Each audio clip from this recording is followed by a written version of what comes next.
down to sleep. After my third cup of coffee. Or a spicy meal. Whenever it is, your worst heartburn calls for Zantac 75. See, Zantac 75 starts working fast, faster than Pepsid AC, and nothing works longer. In fact, doctors have prescribed the medicine in Zantac 75 more than all other acid reducers. The smart choice for your worst heartburn. Zantac 75, the final word in heartburn relief. Okay, now don't get Grandma too excited. That's right. Your poor dear is probably a bit weak. She has been running on the same Duracell battery since the Ice Age.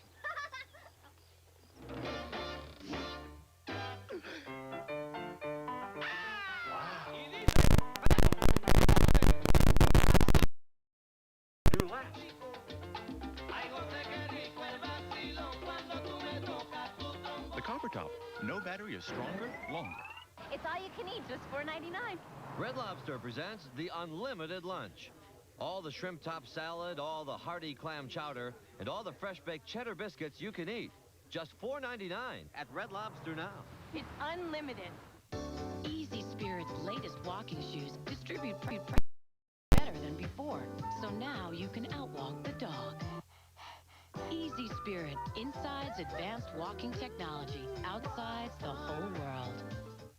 Burlington Coat Factory's after Christmas sale is on now. Wait till you see the low prices. They're much lower than the sale prices in the department stores. Tremendous savings on ladies' sportswear and dresses, menswear, kids' clothes. It's fabulous. They have everything here. Everything. Plus hundreds of coats reduced below their original low prices. If people shop elsewhere, they're literally throwing their money away. This is the one after Christmas sale you can't afford to miss. Burlington Coat Factory, we're more than great coats. I've learned you're never too old to have fun. You never have to stop learning. It's all in how you look at it. Today can be a great day. Life is about learning. Things that make you feel good. Things you trust. Like new Depend undergarments. The straps are now 50% wider to give you a better, more comfortable. And the best Depend, because you've got a lot of living to do. I've learned to believe in myself. Football's off. Comedy's on. On two, Cosby will break left and hand off to Ink. Ernie, you go into the setup. Okay. Alan, you cover some plot points and then pass to me. I'll go into the end zone for the punchline. What do we do? What do we do? Well, you put on some short skirts, jump up and down, and yell yay. And right. Ink. Big Comedy Monday. Someday, can an angel help a condemned teen save his little brother from death row? He doesn't have to end up in here. Get out of here, lady. Touched by an Angel after 60 Minutes, CBS Sunday. This story didn't end the way you might expect. This one didn't start the way you might expect. Coast to Coast finds the unexpected in a place television rarely dares to go, your own backyard. We've been bringing you daily newscasts for more than 40 years. That's a lot of stories about a lot of people. And Channel 3 News has always focused on giving you in-depth coverage of stories that matter to you and your family. That's why we give you an hour of regional news every weeknight at 6 to cover the important stories accurately and completely. Every newscast we give you is prepared with just one goal in mind, to give you our best every time. Join us for the Channel 3 News.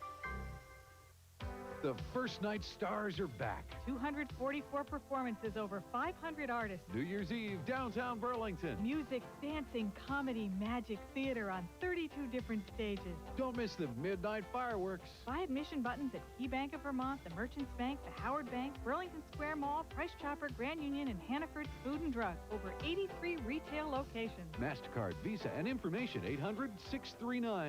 800-639-9252. Happy holidays from Channel 3.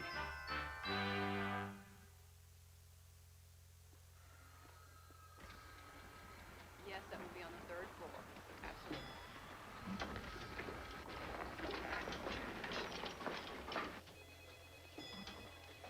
Miss Aaron, telephone. Room 400. Second door on the left. Thank you. Dr. Hensel, to surgery, please. Dr. Hensel.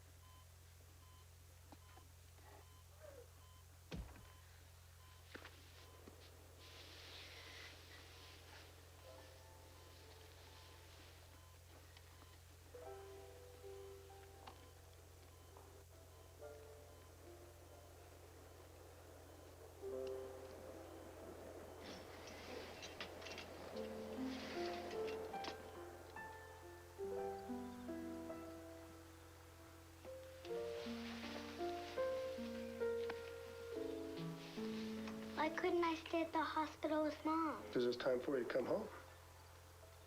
Is Mary going to be home for Christmas? No, honey, Mary's very sick. Is she going to die? Yes. Jenna, I'm afraid she is. I want to give Mary her Christmas present early. I think that's a nice idea. Come on, honey. It's time for bed. Dad, do you believe in angels? Well, I've never seen one. Not a real one, anyway. Does that mean anything you don't see isn't real? No. No, that's what faith is. What? Well, faith. Believing in something that you can't really see. Like angels? Yeah. Like angels.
Dr. Kaufman, telephone, please.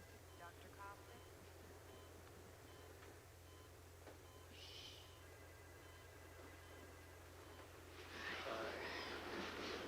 You look exhausted. It was a long night. The doctors are keeping her as comfortable as they can. She's been sleeping off and on. Wish you don't have to stay. No, I want to. I just have to go for a little while, but please call me if there's any change, okay? Of course.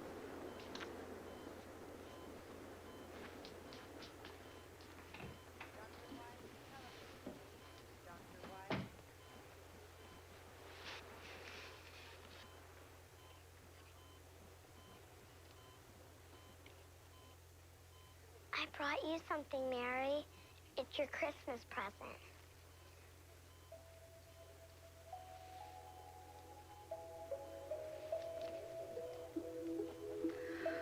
Oh, it's beautiful. Thank you, Jenna. And you too, my dear, for your friendship. It has meant so much to me.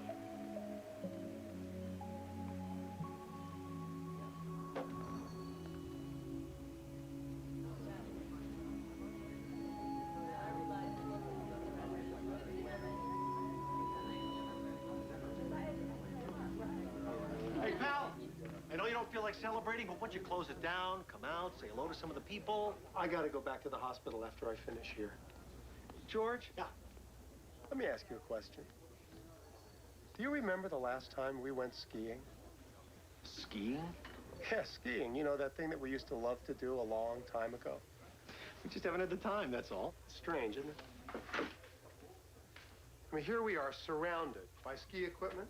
Now, we don't even have time to do the thing that got us into this business in the first place. I'd love to discuss the subtle ironies of the situation further, but...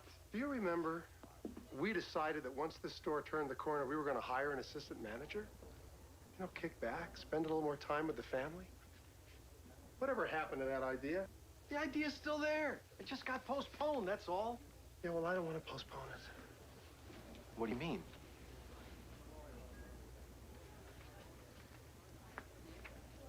George, I don't want to do the second store. I don't want to postpone my family anymore. Richard, I know you've been under a lot of stress lately, and I'm really sorry about Mrs. Parkin. Why don't we just put all this aside for now? We'll talk about the second store after the holidays. George, what do you think the first gift of Christmas was? A tie. There's the smile I know and love. Come on.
My dear Andrea, how I wish that I might say these things to your gentle face. I know this cannot be for now, and this causes me such pain. Having to give you up has made me finally understand what the love of God truly is. That he could give as faith as is my hope that one day I will hold you in my arms again. Until then, I love you, my little angel. Mother.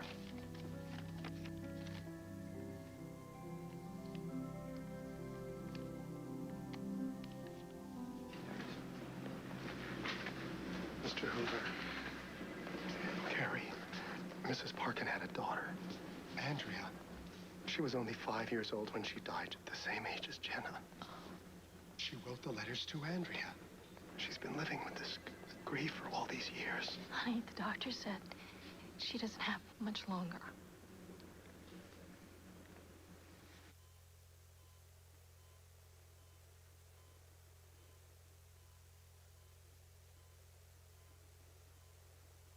Mary.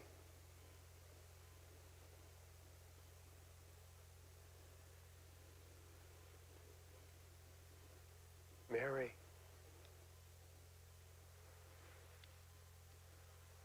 Oh, Richard. Mary, I'm so sorry. I wish you'd told us about Andrea. I understand now, Mary. The first gift of Christmas.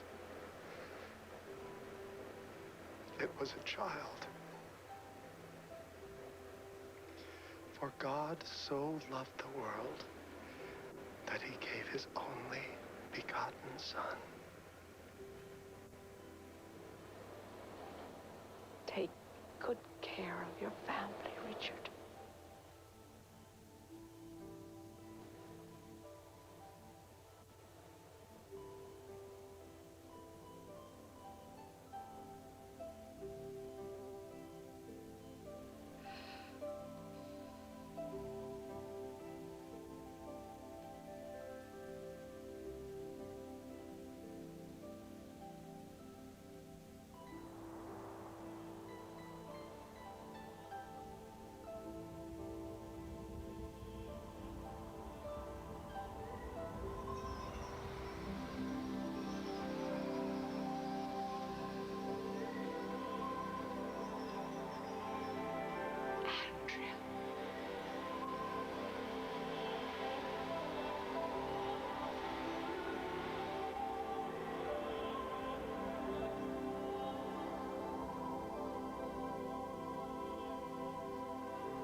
It was Mary's generous wish that we call her home our own. We treasure the house and look forward to raising our family within its loving embrace. But the greatest gift Mary gave me were the lessons she taught me about how precious our time is here, about love and family. The lessons that came with the Christmas box.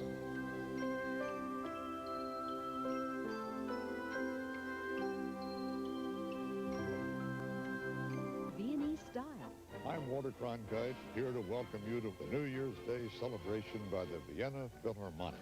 This year conducted by Riccardo Muti. It is my pleasure to wish all of you the best for a happy and prosperous year to come. From Vienna. From great performances, happy 1997.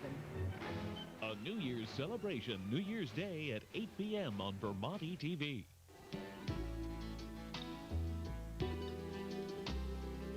You're watching Vermonti TV.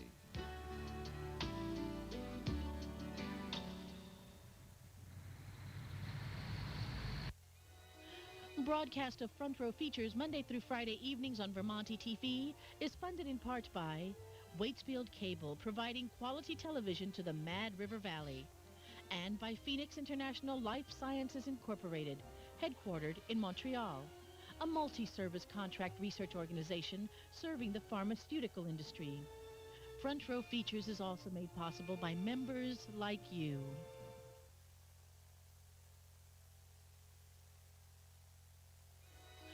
Broadcast of Front Row Features Monday through Friday evenings on Vermonti TV is funded in part by Waitsfield Cable, providing quality television to the Mad River Valley, and by Phoenix International Life Sciences Incorporated, headquartered in Montreal, a multi-service contract research organization serving the pharmaceutical industry.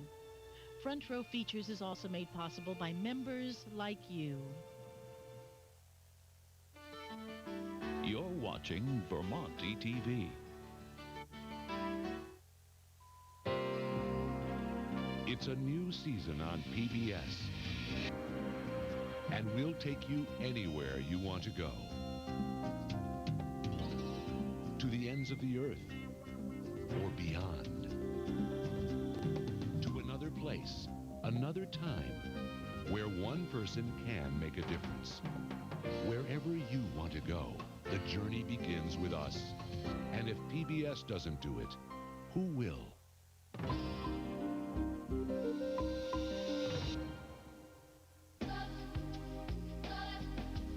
If you think man's touched all corners of the earth, think again. Even now, there exist unspoiled areas, precious reminders of how the ancient world once was. Denali at the edge of the Arctic, and Patagonia at Argentina's end. Witness the exotic and bizarre, the beautiful and the deadly. From the top of the world to the bottom of the earth, discover what you thought was gone forever in The Living Edens. Created out of a fiery and violent beginning are two of the most exotic places on Earth. The Caribbean and Central America. From these lands arose powerful civilizations. The Maya, the Aztecs, and the mysterious and forgotten Taino of the islands. Their rise and fall is an epic tale. Discover the spirits of the jaguar.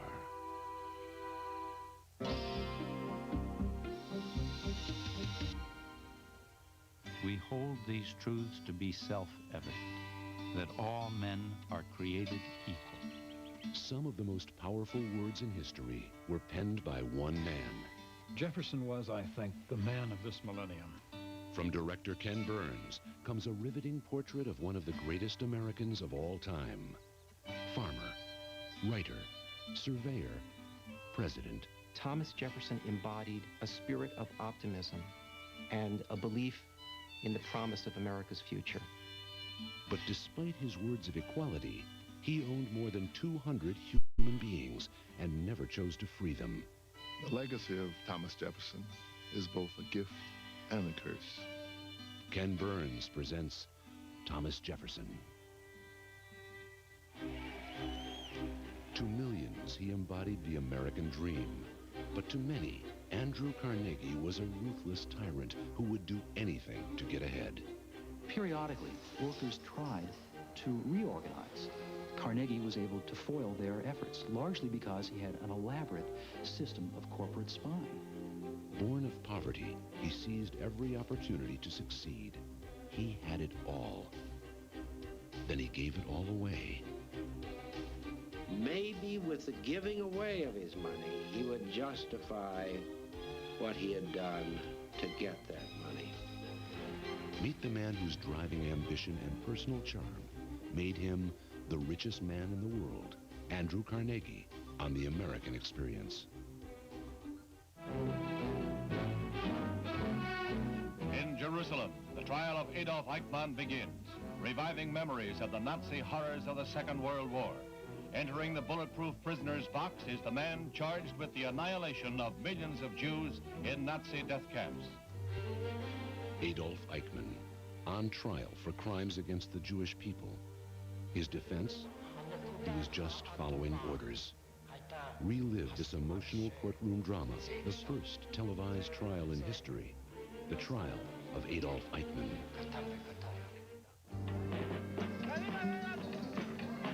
Men or women who tried to organize farm workers could be sent to jail. The American farm worker, their fight to organize has been long and difficult. It was a time when raising your voice made you a communist. But one man was willing to try and made a difference, Cesar Chavez. The power of nonviolence really rests on patience, not of being patient with the problems, but being patient with yourself to do the hard work. Cesar Chavez, an inspiration to farm workers. He shared their stories, expressed their dreams, and helped bring them dignity and respect. The fight in the fields, Cesar Chavez and the farm workers' struggle.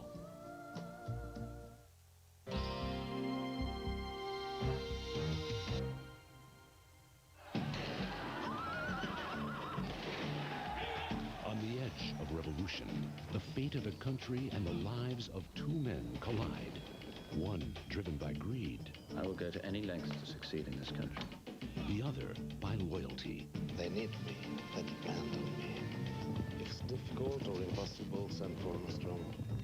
Albert Finney stars in a tale of a nation struggling to find its soul among men who have lost theirs. It's just you and me. Partners. In the end, one man must decide. Joseph Conrad's Nostromo on Mobile Masterpiece Theater.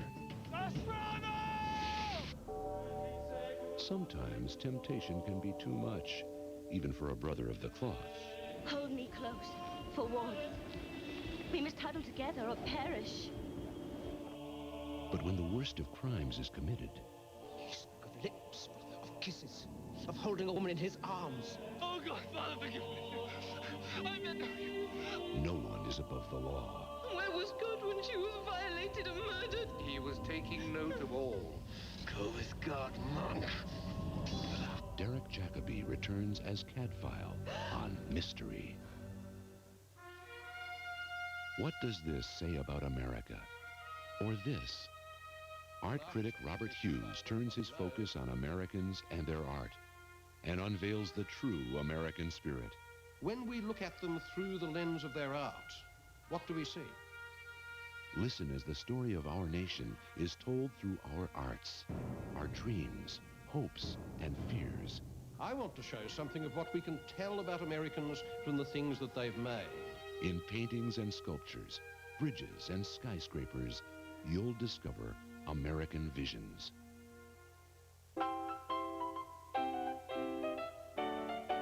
It didn't matter what you looked like or where you came from, as long as you could make them laugh. They got a laugh, and I said, that's it. Vaudeville, a melting pot of performing styles and traditions, an art form that crossed racial and class lines for the first time. Its legacy lives on. Vaudeville, an American Masters special.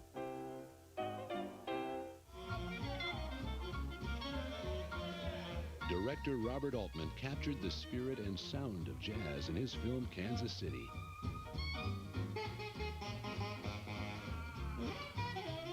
Now, swing to the sounds of Count Basie, Lester Young, Coleman Hawkins, and more all over again.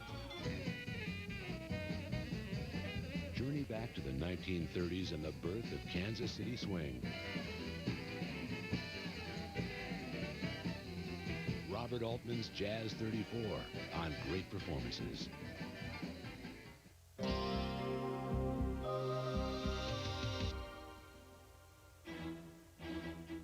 questions that have always haunted us.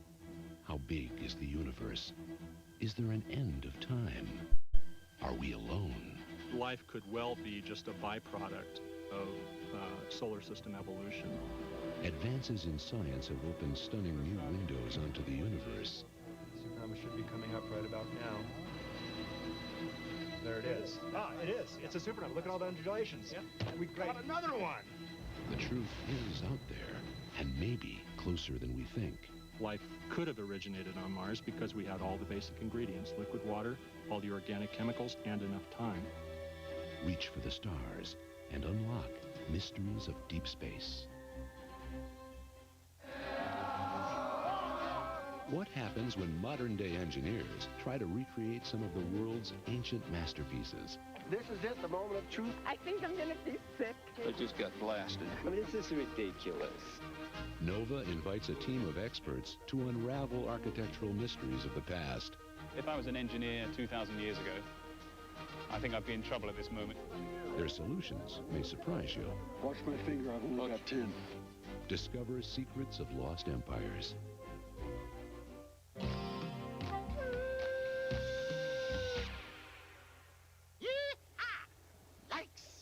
Al Roker's Going Places. And I'm going to introduce you to some fabulous new friends, like Liberace and Elvis. Thank you. Thank you. Thank you very much. Las Vegas, London, the Caribbean, New Orleans. You'll be a tourist in the world's most popular vacation spots without leaving your couch. I can promise you a really entertaining ride. It's real people going real places. The hot spots and places off the beaten path. They've come here to the Neon Graveyard to sort of end their life, well, sort of gracefully. Finally, a travel show for people just like us.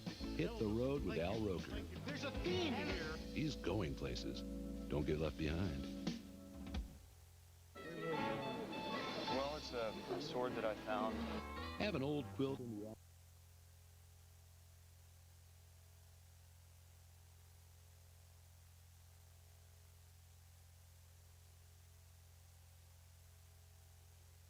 I'm Spencer Christian. On this episode of Tracks Ahead, we'll visit an N-gauge railroad that models the Tehachapi Loop. Railroad artist Gil Reed. Then it's off to Altoona, Pennsylvania for another famous loop, this time the Horseshoe Curve. Have you ever considered what it takes to make certain that railroad wheels are up to standards? Stay with us. There's Tracks Ahead.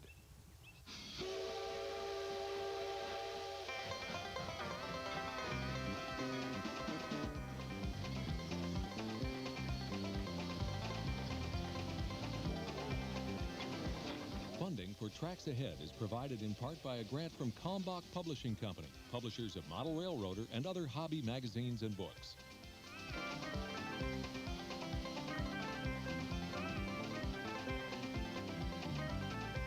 Northern Railcar originated with John Gruby and Greg Reistad talking with Bill Gardner, who's the owner and founder of the company, about the possibilities for rebuilding private railroad cars for various companies, including railroads, around the country. And this all occurred in about the middle of 1986. And Bill, working with Greg and John, came down and found this building and purchased it and started doing the conversion of the building to a car shop for passenger cars. Then the business grew into freight cars and wheel shop work. He purchased the Milwaukee Road wheel shop, and it was down in the Menominee River Valley, from the Sioux Line Railroad, and brought all the machinery out here, built a annex for that machinery, and now we produce wheels for freight railroads and locomotive wheels too. Our plant basically consists of 3 buildings. The main bay, which is where the passenger car work is done, the wheel shop annex, and that is where all the wheel shop machinery is. And then we have a sandblast building, which is out by the freight car department, which is used for sandblasting both passenger and freight cars. The freight car repair work is done in the outside area immediately to the north of the passenger car building. Some specialized freight car work is done inside the passenger building. We employ 135 people. We work 3 shifts in the passenger division, and we have a large parts storage area out to the north where we store parts of cars, freight and passenger, as well as passenger cars that are in our inventory for future conversions, and freight cars that are awaiting repair. If you wanted to start out and, you know, get yourself a private railroad car or purchase one, many of the people who come to us have their cars already, but quite often we get inquiries from corporations or individuals who want to have a car, but they don't have one presently or know where to get one. And we have an inventory of cars here. We have some that are stored in various places around the country. And we also can offer a service, essentially a car finder service, where we will go out and find a car that is suited to your needs. In many cases, we simply use a car that's similar to what you want and convert it into the kind of car you would want. So the first step really is to find the car and evaluate it. Okay, utilizing our CAD system, we can do a mock-up of the interior, the placement of the mechanical equipment, and all the features of your car once the car has been selected. And then we work with the owner to come up with the overall design of the car. Then we price it, start looking at what it's going to cost to give him what he wants. Following that stage, we work up the contract, and once that's signed, we go to work on the car. And we bring it into the building. The first step is removed from its trucks and placed on stands. The trucks, which are the frames that hold the wheels, are taken back to our truck shop where they're disassembled and completely overhauled to bring them up to Amtrak standards. Followed by painting. They're painted. When they're reassembled, we put in, of course, new wheel sets and bearings from our wheel shop division. And when we get done, your car can be certified for 110-mile-an-hour operation. While this is all being done in the main bay, they are stripping all the old mechanical equipment off the underside of the car, tearing out portions of the interior which are no longer wanted or have to be changed, sanding, you know, doing all the preparation type work for the finished paint job or wall coverings. In many cases, we put wood interiors in the cars. We have a complete cabinet shop, and we do the same type of wood paneling that was done by the passenger car builders 50, 60 years ago. Each department of the passenger division has its own area of responsibility on the car, and they work together in many cases for things like the air conditioning, which are part electrical, part plumbing. We put all new water systems on the car, new tanks, air conditioning. Every part, every mechanical system of the car is gone through. Any body rot or rusty areas are corrected. In the case of the stainless steel cars, if we have denting or problems with them that need to be addressed, it consists usually of cutting out a chunk of the material and welding it, or welding a new piece in place. Then the paint department takes over and does the fine and finish painting, and about that time the trucks are done and the car is set back on its trucks, and then it's taken out and tested, make sure all the systems work, and then it's delivered to the owner. As far as the finish, you can have anything from original railroad type finish, which for most of the cars that are anywhere from 20 to 50 years old, the original finish was painted material and painted metal with maybe wood trim. Most of these cars have an Art Deco style interior originally, right up to solid Honduran mahogany paneling throughout the car with Honduran mahogany cabinets, everything, and anywhere in between. Our second division is the freight car department, which handles repair and maintenance to freight cars. Our customers in that department primarily are private car companies which own fleets of private freight cars that are leased to various industrial corporations to haul their commodities. We also are the shop in this area for a number of railroads that are a distance away, in that if they have a car that is in need of repair here, away from their home railroad, they can send it to our shop and we do the repair, and it's like it was done in their own shops, and we just bill them for it.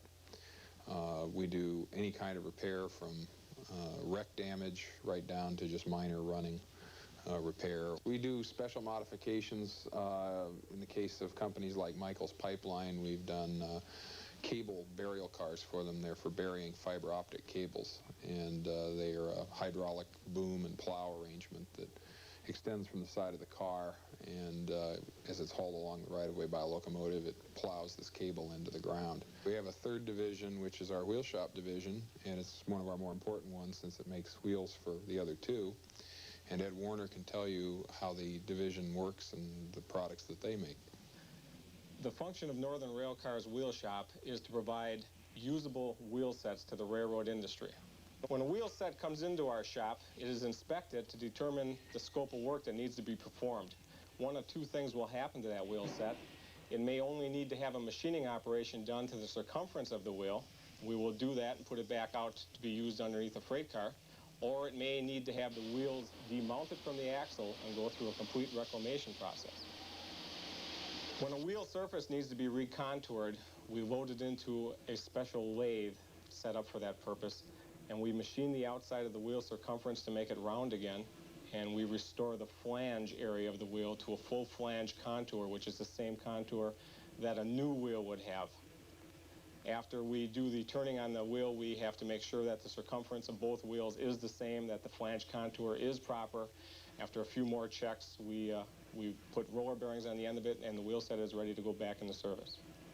When a wheel set is inspected and deemed to have scrap wheels on the axle that are not reusable, then we must put the wheel set through a complete reclamation process. This process involves the first step, which is demounting the wheels from the axle. The wheel set is pressed or is dropped into a below-ground hydraulic demount press, and the wheels are demounted from the axle. The wheels are sent to a scrap container. They're not reused again. The axle is fed down a gravity feed rack where it goes to an axle lathe station. It is chucked up in the lathe. The axle is measured dimensionally, cleaned, and a skim cut of metal is removed from the wheel seat surface, which is the area that the new wheel will be pressed back on. From there, it goes into an inspection station that we call a MagnaGlow station, and what it is final dimensional checks are made there, and the sizes of the wheel seat area are recorded, and a magnetic particle solution is used to inspect the axles for any potential cracks or flaws which could endanger the life of that axle while in service under a freight car. After it's passed all those tests and it is satisfactory, it is fed down a gravity feed rack to the wheel mounting press. Next to the wheel mounting press is a vertical boring mill. We have taken new wheels that we buy from American manufacturers, and we bore a finished size hole in the center of that wheel to match the mate axle, which is at the wheel mounting press now. The wheels are fed down, and the mate wheels are matched up with their axle, and they are rolled into a wheel mounting press. The wheels are pressed on, and we must press them on equal distance to the center point of the axle, also to a pre-measured and specified back-to-back distance. We must keep very rigid recording diagrams of every wheel set and every serial number. We keep those on file as required by the AAR for 5 years. Each wheel set is mounted within a minimum and a maximum parameter of what can or cannot be put out of this shop. When satisfactorily mounted to the prescribed pressures, the distances are correct, the wheel set is pushed out of the wheel demount press, and it rolls down a track to a hydraulic bearing mounting press, where reconditioned roller bearings are applied on the ends of the axles. After the roller bearings are applied, we check a running lateral to make sure that there is sufficient free play in the bearing, that it will not get hot. We put an end cap on, which is the end cover, and torque it up to a specified foot poundage, and we stamp a locking plate on the end of that end cap with our shop letters or initials, which identifies that product as coming from Northern Railcar's wheel shop. When this is all done, there's a final inspection made. The wheel set is taken outside and put in inventory and loaded onto one of our trucks when a call comes through from a customer. At Northern Railcar's wheel shop, we've been very fortunate to bring a group of people together who have a tremendous amount of railroad experience doing this type of work. Most of these people working in this shop, including myself, are ex-Milwaukee Road employees that were left without a job when the railroad pulled up its roots and left town. And they had been doing this for many, many years. It's given us an edge. We have several gentlemen working in this shop that have in excess of 30 years experience doing this work. In essence, we put together a new shop in a new location, but we have the luxury of having many, many years of working experience. And all in all, we have a very good crew of very capable, skilled machinists working in this shop. One of Northern Railcar's divisions restores trains such as the Pioneer Zephyr and built the 1996 Olympic torch car. Jim Kelly decided to model an N-gauge in his basement due to limited space. But he tackled a big project, the famous Tehachapi Loop, just north of Los Angeles.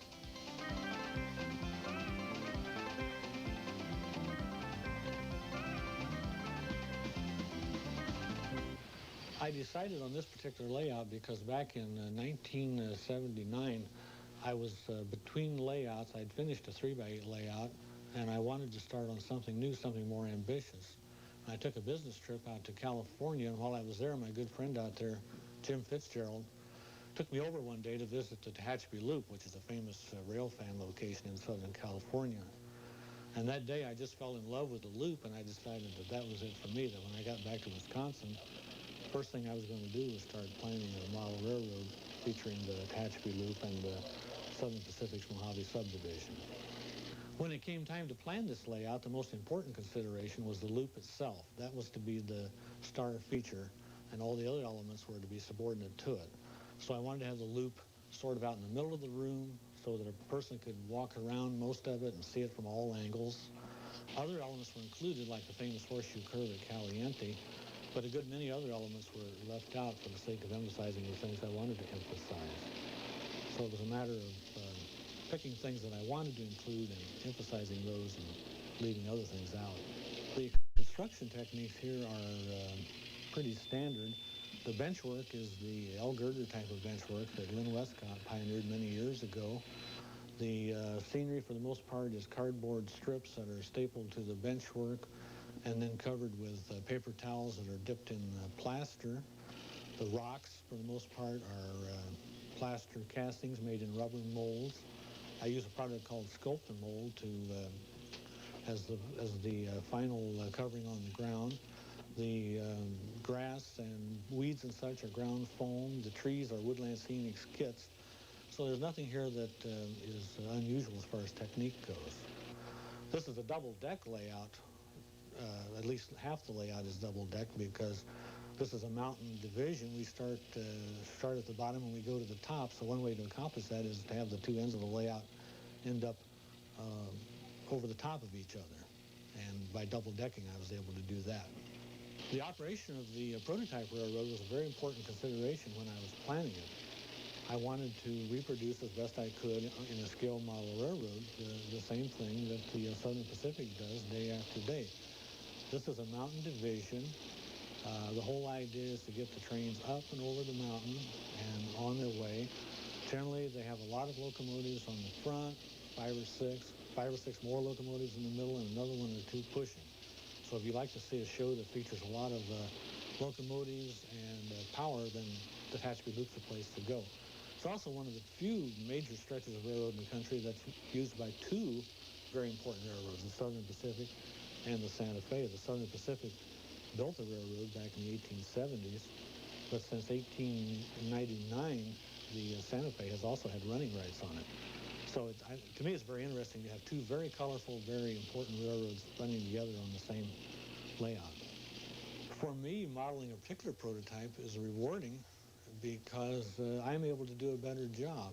I haven't been a rail fan all my life. I don't know all that much about railroading. So by imitating a particular prototype, I'm much less likely to make mistakes. I also think that there are a lot of little scenes and details on the railroad that I've copied from real life that are more interesting than would be the kinds of details that I would think up on my own if I were freelancing a railroad. N-scale is a good choice, but not for all model railroaders, because younger model railroaders, say children under 10 or 11 years old, simply would have too much of a problem getting the trains onto the track.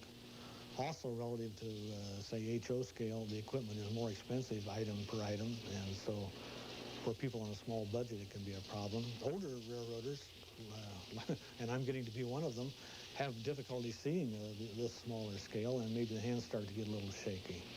But I certainly want to accentuate the positive. It's a wonderful scale if you want to do what I want to do and have big, dynamic scenes, mountains, bridges, long trains, and really try to capture the feel of modern, high-speed, high-tech railroading in a mountain setting. Jim's layout has been moved as he has changed homes. His new layout demonstrates the same skill and detail. We'll talk with well-known watercolor artist Gil Reed in just a moment, but first, a famous section of American railroading is found outside Altoona, Pennsylvania. It's the famed Horseshoe Curve. Let's visit the home of the Horseshoe and the Railroaders Memorial Museum.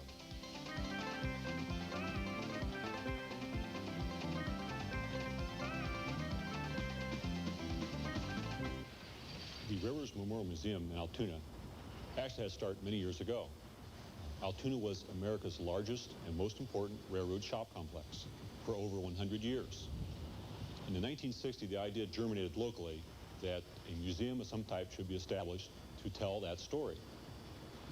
In 1980, a new museum building was opened that we have here. Approximately 35,000 to 40,000 people per year visit the museum, and we have a number of projects ongoing that'll hopefully enlarge the telling of the story of Altoona's importance in the railroad industry. In the 1840s, the Pennsylvania Railroad, in order to overcome the canal competition, wanted to connect Harrisburg with Pittsburgh. In between lay the Allegheny Mountains. John Edgar Thompson was chief engineer of the railroad, later became the president of the railroad. He studied numerous routes in order to try to find the best crossing of the mountains. He settled on the route crossing the summit at Gallitzin near Altoona. But in order to accomplish that, he had to design what later became known as Horseshoe Curve. At this location, he had to cut away to part of one mountain and fill in ravines on either side of that, forming a giant horseshoe over half a mile long. And this was all done by pick and shovel, mules, and hand power. And it became one of the engineering marvels of the day. At the time it was built, there were 2 tracks installed on the mountain. Shortly afterwards, traffic on the railroad picked up to the point that it was additional tracks were engineered and built, and it became a 4-track main line by the turn of the century. And it continued as such until just during the last 10 years, it's been cut back to 3-track main line. Now, this was a funnel for the Pennsylvania Railroad. Both east and west of here, there were different routes, came together, and all the greatest concentration of traffic on the railroad was through this 50 years only on the Pennsylvania Railroad. The type was so successful that they actually outperformed some of the intended replacements. They also served even into the era of Amtrak and Conrail. The one we have here was built in Altoona, but since the electrified lines did not come west of Harrisburg, they were not actually used through here. But since it was built in Altoona, it was appropriate we should have one on exhibit here. Also on exhibit is a Baldwin Locomotive Works built diesel locomotive, made in 1940, one of the earlier production model diesels built in the United States. This was intended for switching service at the Standard Steel Company in nearby Burnham, Pennsylvania. The private car of Charles Schwab, named the Loretto, is also an exhibit at the museum. This private car was built in 1917. It cost $151,000, and is considered to be one of the 6 most elaborate private railroad cars ever built in the United States. It's equipped with observation room, private staterooms, berths, and facilities for sleeping quarters for both guests and onboard crew. The mahogany, inlaid woodwork, brass fixtures, stained glass windows are in a category all by themselves. At the end of the steam era, Pennsylvania Railroad placed one of its K4 class passenger steam locomotives on exhibit Horseshoe Curve, and it was located there until 1985. At that time, it was removed from the curve and since has been rebuilt for special excursion service. And now the Railroad Memorial Museum takes it out several times a year on special excursions. It was built here in Altoona in 1918. It's capable of 90 miles an hour and can pull 8 to 10 passenger cars. These locomotives were used system-wide everywhere from Harrisburg west to Chicago and St. Louis, and was the standard passenger power on the railroad for a period of 40 years. The Railroaders Memorial Museum has several plans here in the next few years. The first one is a new structure here on our site to get some of our rolling stock indoors and away from the weather. And the second And most significant project is the construction of a visitor center at Horseshoe Curve. There'll be a funicular which will carry people up to track level for viewing. At present, there's only steps at the site. And in addition, there'll be an exhibit hall which will allow for telling the story of Horseshoe Curve, how it was built, why it was built, and details of operating trains across the mountain.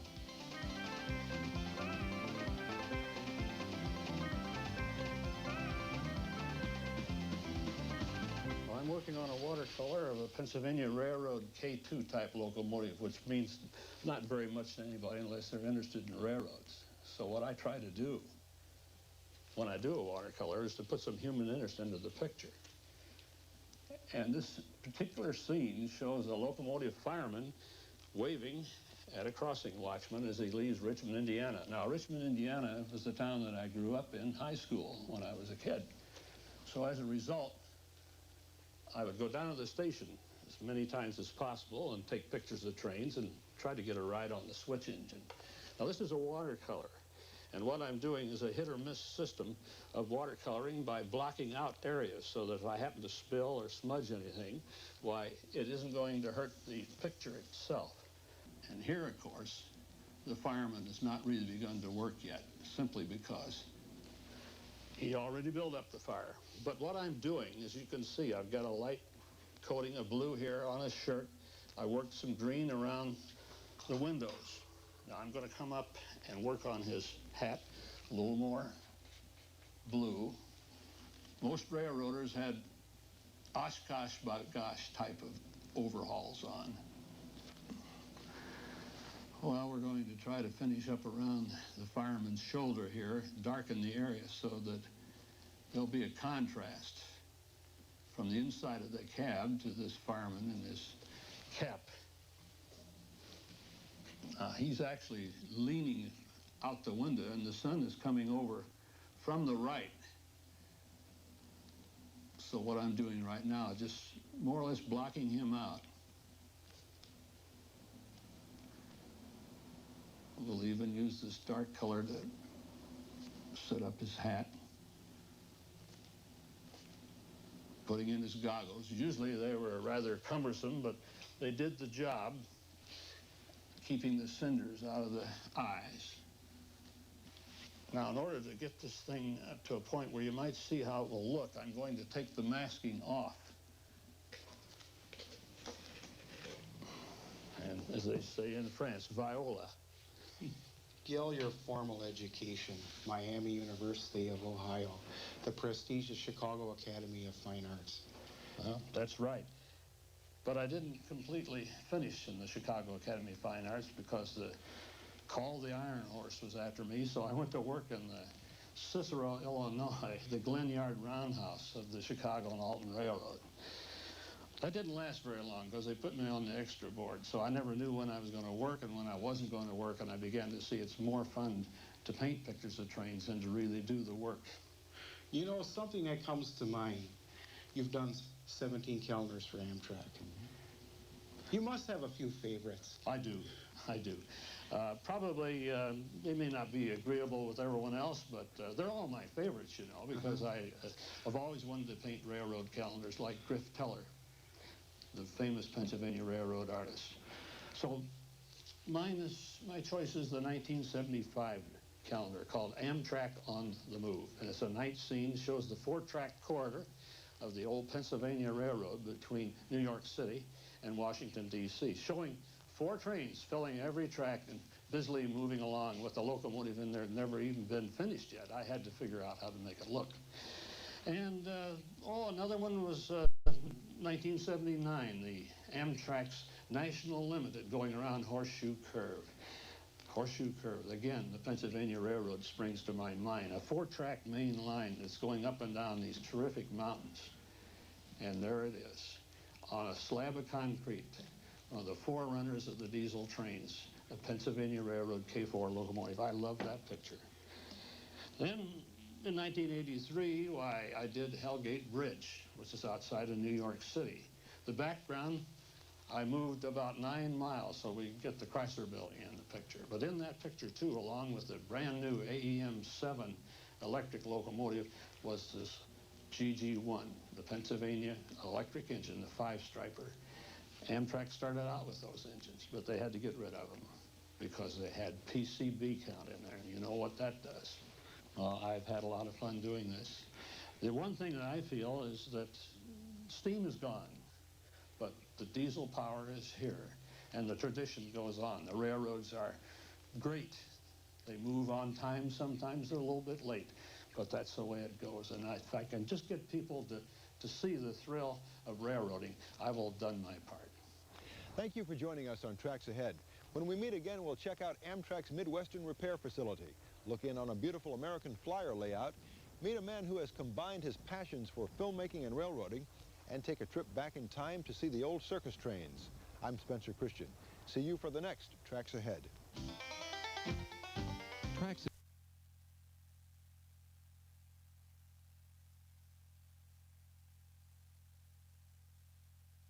that it seemed that a great deal of what I had learned were methods that suppressed illness or counteracted the symptoms of illness but didn't really get to the root of disease processes and change them.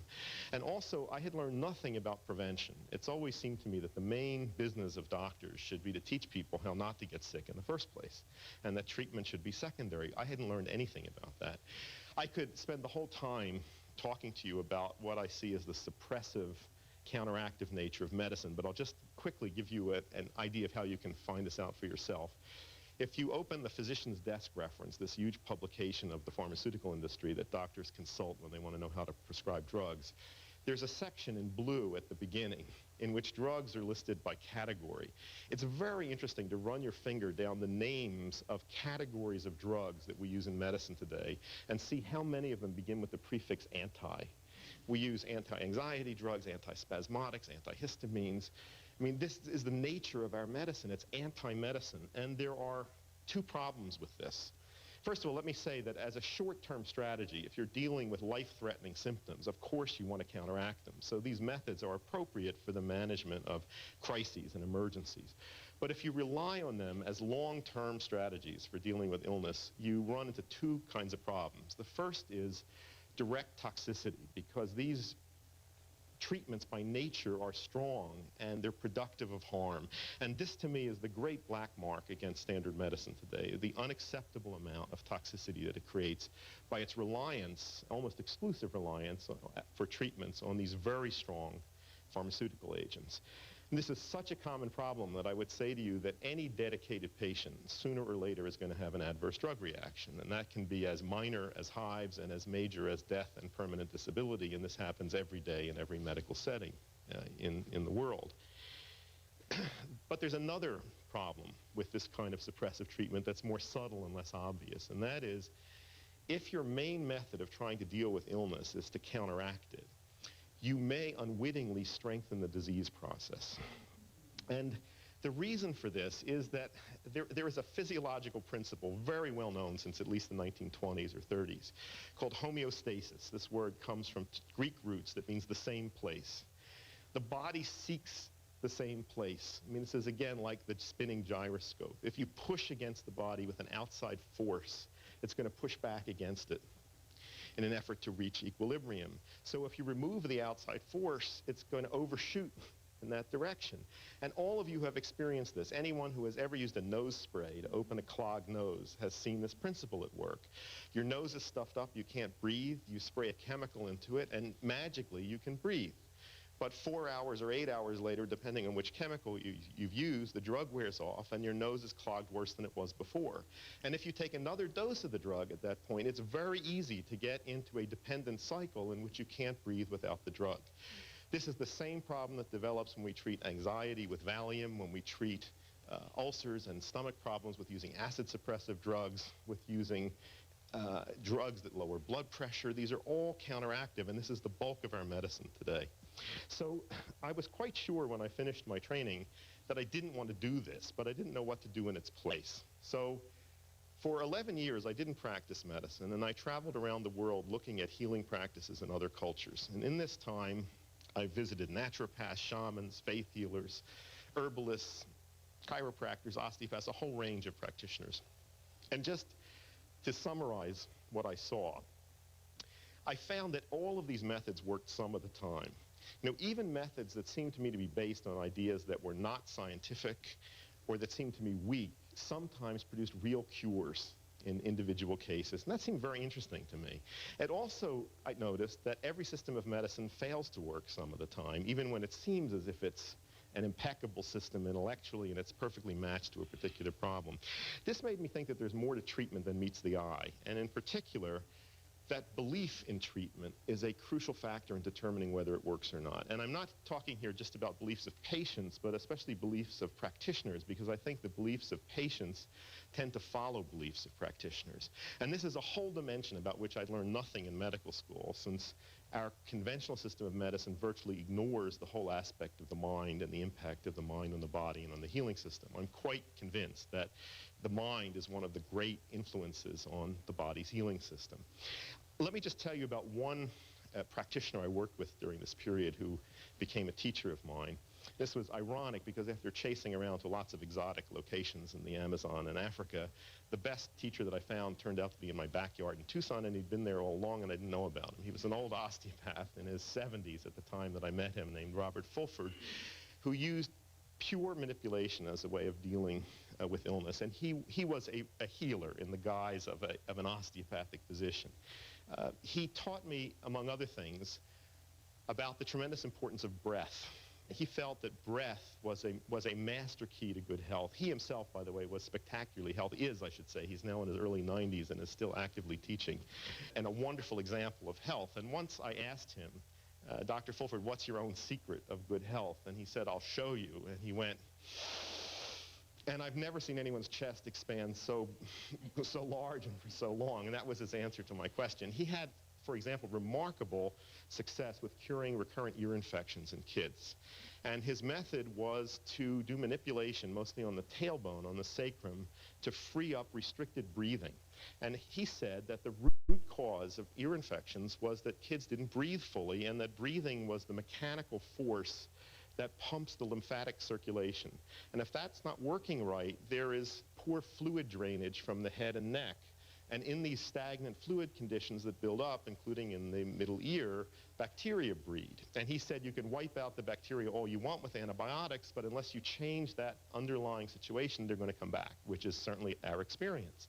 He would work on these kids one time, and you could see when they got up off the table that their chests were expanding more fully, and they never got another ear infection. He also taught me that the body wants to be healthy. You know, that there is a natural tendency to come back to that point of health, and that all you need to do is remove obstacles or give little nudges in the right direction. But you can take advantage of that natural force. You know, that is really the healing power of nature. Again, an idea that's not at all fashionable in conventional medicine today. Seeing him and seeing healing happen in many people made me think that that was a major focus that I wanted to look at. So I began systematically collecting cases of healing in real people, people in my own practice, people that I'd heard about. I interviewed them, and I've now collected a lot of these stories, some of which I've presented in my books. I'll just tell you a few quick ones that are interesting. One was that I reported a young woman, 19 at the time that this happened, who was living on Maui and developed strange bruising on her body, which was misdiagnosed for a couple of weeks as anemia. But then blood tests looked very alarming, and they did a bone marrow biopsy, which showed that her bone marrow had stopped functioning and had only 2% of the normal cells. This is a condition called aplastic anemia, which is usually considered fatal. Certainly when it's in the range of 2% of cells left, that's considered no chance to live. She was air evacuated to a medical center in Southern California, given massive doses of steroids and immunosuppressive drugs to try to stop the destructive process in the marrow. That didn't work, and her only option was a bone marrow transplant, which she tried to avoid, but she had no choice. She was critically ill. Her brother matched as a donor. She had 2 bone marrow transplants which failed to take, and she was told there was nothing else they could do. They tried to keep her health up with transfusions. She got serum hepatitis from the transfusions and essentially was sent home to die. She said that she always knew there was a way back to health. She began experimenting with a variety of healers, hands-on healers, psychic healers, all sorts of things. And after several weeks of their treatments, her blood counts began to come back up, which astonished the doctors. She persisted in this. One healer prescribed a very bizarre diet for her. At 6 months, her bone marrow started to function again. And when it did, the doctors presented her at an international conference on aplastic anemia because this was such a rare event. She was finally, obviously she was going to get better, but the doctors told her she would never have children because her reproductive system had been destroyed by the treatments that they'd given her. It's now 20 years later. She has 4 natural, healthy children. She's a star athlete who would put most of us to shame. She studied and became a naturopathic physician. I mean, this is an example of what I mean by spontaneous healing. I mean, it's a wonderful to see this. There are many cases of these, and my contention is that these are not uncommon, that in fact healing is the rule rather than the exception. You know, many of us, when we think about healing, we all want to hear about cancer remission and these dramatic, odd things. But if you look at the whole spectrum of illness, if you look at all the headaches and back pains and stomach upsets, healing is the rule. It's what happens most commonly. Most diseases end by themselves. They end by themselves because the body's healing system is capable of handling them. And I also think that the most important work of the healing system is not to produce these spectacular cures. The most important work of the healing system is to keep you in relatively good states of health most of the time, despite all of the forces and pressures that are out there that are pushing you in the direction of illness. You know, if you start to think about everything that can go wrong in the body, it's pretty amazing that we're healthy at all. You know, we are living in a sea of microorganisms, all of which, many of which have the capacity to do us in. We are exposed to an increasing assault by toxins of all sorts. There are toxins in our food, in our water, in our air. There are forms of toxic energy that are in our environment, which is worth learning about. We are exposed to emotional storms that many of us have little control over. Time is passing, and our body is aging and deteriorating. And yet, most of us are mostly healthy most of the time. You know, this is something that you're born with. It's in you. It's an innate system. I use the word spontaneous in connection with healing to draw attention to the fact that this is an intrinsic process. It's innate. It's something that you're born with. It's part of you. There are things that you can do to protect that function and to enhance it, which I'll tell you about. And I think it's very important for all of us to learn about that, because this, in a way, is your most precious resource. You know, the ordinary fact is that most of us are relatively healthy most of the time. And that is what the healing system really does for you. We'll return with Dr. Andrew Weil and spontaneous healing in a few moments. The subjects of health and healing can be confusing and complex, but through this program and Dr. Weil's clear message, the information is understandable and accessible. Dr. Weil can't be everyone's personal physician, but this public television program is the next best thing. Your support and financial help right now make it possible for us to continue to bring you high quality and well thought out programs into your home. If this type of programming is important to you, that call now with your pledge of support will be very important. Good evening, I'm John King, and we're in the studios here live of Vermonti TV. I'm with Leanne Lee, and this is the last night of our December membership campaign, and we're counting on you to help us go to that phone and make that pledge of support and help us raise the monies needed to keep us on track during this December campaign. If you haven't already called in with a pledge of support, now would be the opportune time to do so. We're counting on you. We know we can do it with your support. We have some wonderful thank you gifts for this program I'd like to tell you about this evening. At the $60 pledge level, we have the booklet by Dr. Weil, some messages and it's important healing information that you can take back with you. For a pledge of $90, we have the softcover book, Spontaneous Healing by Dr. Weil. For a pledge of $120, we'll send you the VHS of the program you're now watching. And for a special pledge of $180 this evening, we'll send you both the book and the VHS of the program. So I hope you'll take the time now to go to your phone and make that pledge of support. You can do so by calling toll-free 1-800-639-8303. Well, this would indeed be the time to give us a call, because this is the last day of our drive, our December membership campaign here on Vermonti TV, and we are a little bit behind our goal. We would like to raise $6,000 around this particular program, and you can see by the tote board, it's our first break, and we got a big goose egg up there. So we're counting on you to go to the phone right now. We have wonderful volunteers from Doggy Daycare, and they would love to turn you into a member of Vermont ETV. But you have to go to the phone, call the number you see on your screen. We have one call already. Here comes another one. That is great. If you're not a member of Vermont ETV and you haven't had the opportunity to call in during this drive, go to your phone right now and give us a call. We have some thank you gifts that we would like to entice you to call. At the $60 level, we'll send you a booklet, or it's a pamphlet that goes along with this program. It includes a message from Dr. Weil and some helpful healing tips. At the $90 level, we have the companion book entitled Spontaneous Healing. For your $120 level, the VHS of the show that you're watching, a wonderful addition to your video library. And what a deal we have for you at the $180 level.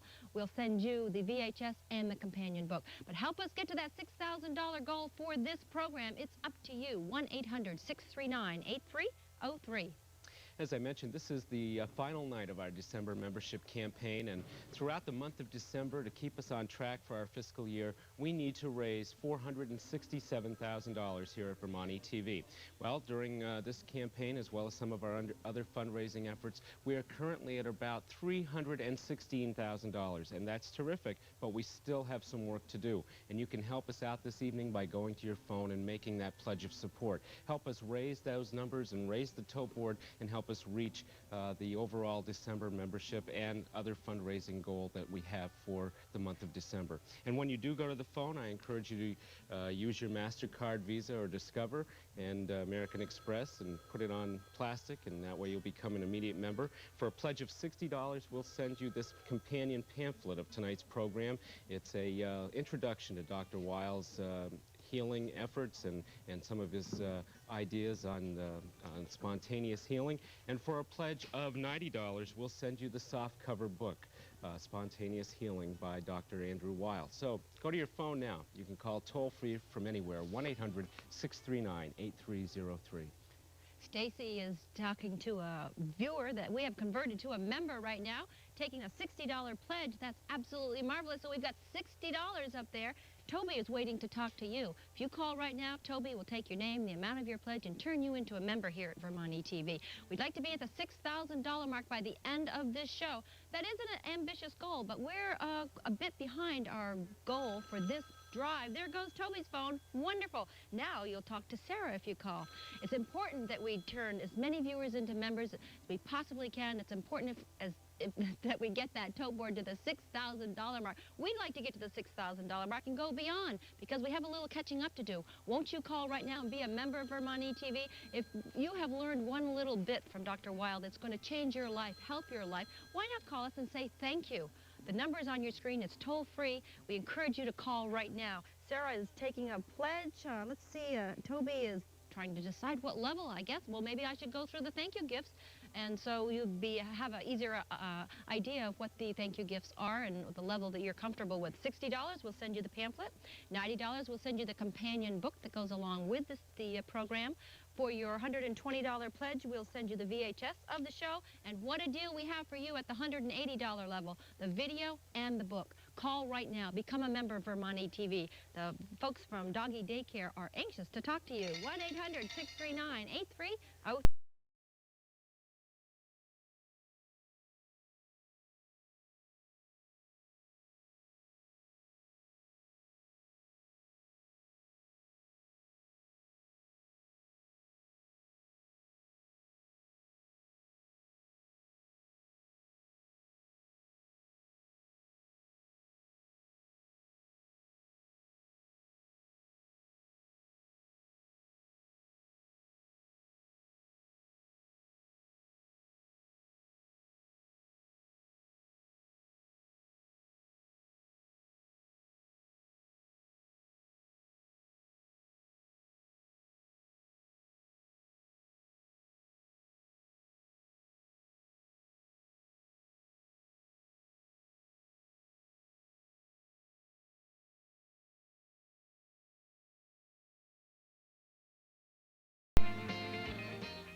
Your membership does make a difference here at Vermont ETV, because without your support, programs like the one you're watching with Dr. Andrew Weil would not be possible, and you wouldn't be able to see it on public television. So I hope you'll take the opportunity now to go to your phone and make that pledge of support. It's very easy, it's very quick. We encourage you to use your MasterCard, Visa, or American Express. You can become an immediate member. It's easy for us and economical for you. And not only that, the Merchants Bank has provided all the processing fees support here at Vermont ETV, so that's terrific as well. When you do go to the phone at the $60 pledge level, we have this companion pamphlet for you this evening. That's part of Dr. Weil's comments. And also for a $90 pledge, we have the Spontaneous Healing, the companion book to the program. I was just looking through this pamphlet. It has some rather interesting topics, such as what's your antioxidant cocktail, natural remedies for hay fever, how to have more and better sex. If that doesn't get you to the phone, nothing will. And thumbs up or down on melatonin. So why don't you go and give us a call right now. You can call toll-free 1-800-639-8303. Well, we are making a bit of progress here, so that's good news, $120. But we're waiting for your call right now if you're not yet a member. It's important that we hear from you today. Last day of our drive, I did hear a little activity. $210. So we are inching our way. Call by call, pledge by pledge. We are going to get to that $6,000 mark by the end of this show. I'm sure of it. If you are a member, we thank you very much. You have made these programs possible that we have here on Vermont ETV. But if you're not yet a member, why not go to the phone and give us a call? Just think of all the shows that you depend on here, Vermont ETV. Shows that your children depend on. Sesame Street, Mr. Rogers' Neighborhood, Wishbone, Kratz Creatures, the other shows that we have for your enjoyment, like the public affairs shows, Nova, Nature. I could go on and on. Just think of the performance that we also have here, the Three Tenors concert coming up later tonight, Christmas with Luciana Pavarotti. Call right now and say thank you for all the shows that we have here by making a pledge of support and becoming a member. That's what it's all about. We don't do this every day. We are different than commercial stations. We don't interrupt shows only when we have a membership drive. That's why it's so important that you respond. Help us get to that goal of $6,000. 1-800-639-8303. We'll be going back to more of Spontaneous Healing with Andrew Weil in just a moment, but there's still time for you to go to your phone and make that very important pledge of support this evening. We're counting on you. Over 56% of our revenues come from viewers like you who have become members in good standing here at Vermont ETV. If you'd like to see more programs like the one you're watching, then we encourage you to go to the phone right now. If you've already called in with your pledge of support, that's terrific. Perhaps you're already a member and would like to call in with an additional gift, and that's terrific as well. We've got some wonderful thank you gifts that I was telling you about earlier. At the $60 pledge level, we'll send you the companion booklet by Dr. Weil, and that's exclusive to public television. You'll only find it through public television. At the $90 pledge level, we'll send you the companion book, Spontaneous Healing by Dr. Weil. And for a pledge of $120 this evening, our thank you gift to you will be the VHS of the program you're now enjoying, and that we'll be returning to shortly. And our special deal this evening, for a pledge of $180, we'll send you both the VHS of the program and the book, Spontaneous Healing. It's that easy, it's that quick, and I hope you'll go to your phone right now and tell us that you believe TV worth watching is TV worth paying for. By becoming a member, you make our programs possible. Thank you. Your support will help us reach our December goal. Volunteers will remain by the phone during the next program to take your pledge. If you prefer to pledge by mail, send your check to either address on the screen. This is Vermont ETV. And now, Dr. Andrew Weil and Spontaneous Healing. Whenever you cut your finger, you have a great opportunity to observe the workings of the healing system. And that's something you can see on the surface of your body, but that same kind of process goes on throughout. And yet, I find it easier to talk with children about the concept of a healing system than with most of my medical colleagues. If a kid gets an owie, it's very easy to say, watch what happens over the next few days and plant the seed of the concept that the body has the ability to repair itself. But I find when I try to talk to many medical doctors about the healing system, it's very easy for them to dismiss that as more New Age fluff. You know, this is not New Age fluff, this is science. And it's possible to observe the workings of the healing system, and in fact many aspects of it are even known in medical science, but the concept is missing, so it's not put together. One of the examples that I like to use is the process of DNA repair. The DNA molecule, and this is really just a big molecule, it's the interface between living and non-living matter, and it's common to all life. This huge molecule has very complicated functions to perform. It has to transfer the information that it codes to daughter cells, to the protein manufacturing machinery of cells. In the process of doing this, there are many things that can go wrong with DNA. There can be mistakes made in copying. The molecule itself is very vulnerable to damage when it's in an uncoiled, exposed state so that the information can be read. It can be damaged by radiation. It can be damaged by certain forms of chemicals that cause mutations. Living things can't take chances with this. It's a disaster if the genetic information is copied incorrectly. So the DNA molecule has evolved mechanisms for identifying problems and repairing itself. And this is carried out by enzymes. Enzymes are protein molecules that function, I mean, you can think of them as kind of the hands that carry out the instructions of DNA. Enzyme molecules cause chemical reactions to happen faster. There's a whole class of enzymes called DNA repair enzymes made by the DNA molecule, and they all have different functions. For example, if in the course of copying a strand of DNA is broken, there is one repair enzyme whose job is to go along the DNA molecule and see if there's a break somewhere. It just constantly runs along the molecule looking for breaks. If it finds a break, it snips it on one side. Then there's another enzyme that comes around looking for gaps, and if it finds a gap, it uses the other strand to reproduce the missing part. And then there's another enzyme that comes along and pastes the ends in. So this is a kind of cut and paste that goes on at a molecular level. And this is happening in every cell of your body all the time. And I like this example because, as I say, this is going on at a level way below where there's an immune system, way below where there's mind as far as we know. This is just a molecule, and in that molecule there is the inherent capacity to diagnose problems, to remove damaged structure, to regenerate intact structure, to heal. It's there, and that same potential as you go up in levels of biological organization is there. Now, I'm interested in why this concept is missing from medicine and why doctors have such a hard time with it. In my medical training, I almost never heard the word healing used. I heard it used in the phrase wound healing in my first-year histology course, and that was it. I never heard about healing. In fact, I learned very little about health, for that matter. And I think that one of the valid criticisms of standard medicine is that it's got a tremendously lopsided emphasis on disease. There are many ways of looking at seeing the disease focus of medicine, but I'll just give you one that I find amusing.